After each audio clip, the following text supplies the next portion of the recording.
Ertaga ayrim hududlarda qor yog'ishi ma'lum bo'ldi. Assalomu alaykum qadrli tomoshabin. Kunning tezkor xabarlarini o'tkazib yubormaslik uchun video ostida like tugmasini bosishni hamda obuna bo'lishni unutmang. O'zgidromet ertaga 21-yanvar kuni kuzatiladigan ob-havo prognozini e'lon qildi. Unga ko'ra, Toshkent shahrida havo o'zgaruvchan bo'ladi. Kechasi biroz qor yog'ishi mumkin. Kunduz yog'ingarchilik kutilmaydi. Shamol sharqdan 3-8 metr/sekund tezlikda esadi. Harorat kechasi 1 daraja sovuq, 1 daraja iliq, kunduzi 7-9 daraja iliq bo'ladi. Qoraqalpog'iston Respublikasida havo o'zgaruvchan bo'ladi. Yog'ingarchilik kutilmaydi. Ba'zi joylarda tuman tushishi mumkin. Shamol g'arbdan 7-12 metr/sekund tezlikda esadi. Ba'zi joylarda 13-18 metr/sekundgacha kuchayishi mumkin. Harorat kechasi 5-10 daraja sovuq, kunduzi 0-5 daraja iliq bo'ladi. Xorazm viloyatida havo o'zgaruvchan bo'ladi. Ba'zi joylarda qor yog'adi, tuman tushishi mumkin. Shamol g'arbdan 7-12 metr/sekund tezlikda esadi. Ba'zi joylarda 13-18 metr/sekundgacha kuchayishi mumkin. Harorat kechasi va kunduzi 0-5 daraja sovuq bo'ladi. Buxoro va Navoiy viloyatlarida havo o'zgaruvchan bo'ladi. Ba'zi joylarda yog'ingarchilik, yomg'ir, qor bo'ladi. Tuman tushishi mumkin. Shamol g'arbdan 7-12 metr/sekund tezlikda esadi. Ba'zi joylarda 13-18 metr/sekundgacha kuchayishi mumkin.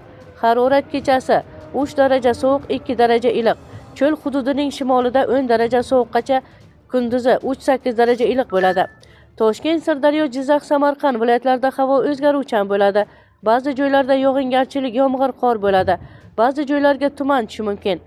Shamol g'arbdan 7-12 metr/sekund tezlikda esadi. Harorat kechasi 2 daraja sovuq, 3 daraja iliq, kunduzi 5-10 daraja iliq bo'ladi. Qashqadaryo va Surxondaryo viloyatlarida havo o'zgaruvchan bo'ladi. Ba'zi joylarda yog'ingarchilik, yomg'ir, qor bo'ladi. Ba'zi joylarga tuman tushishi mumkin. Shamol g'arbdan 7-12 metr/sekund tezlikda esadi. Ba'zi joylarda 13-18 metr/sekundgacha kuchayishi mumkin. Harorat kechasi 0-5 daraja iliq, kunduzi 7-12 daraja iliq bo'ladi.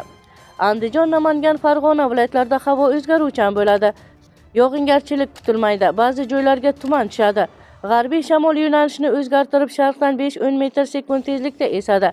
Harorat kechasi 0-5 daraja sovuq, kunduzi 0-5 daraja iliq bo'ladi. Respublikaning tog'li hududlarida havo o'zgaruvchan bo'ladi. Ba'zi joylarda qor yog'adi, tuman tushishi mumkin. Yo'llarda ba'zi joylarda yaxmalak kuzatiladi. Qor ko'chishi xavfi bor. G'arbiy shamol yo'nalishini o'zgartirib sharqdan 7-12 metr/sekund tezlikda esadi. Harorat kechasi 0-5 daraja sovuq, kunduzi 0-5 daraja iliq bo'ladi. Qadrli tomoshabin, sizga yetkazmoqchi bo'lgan xabarlarimiz shundan iborat edi. Shu va shu kabi xabarlarni o'tkazib yubormaslik uchun video ostida like tugmasini bosishni hamda obuna bo'lishni unutmang. Bizni qo'llaganlarni Allohning o'zi qo'llasin.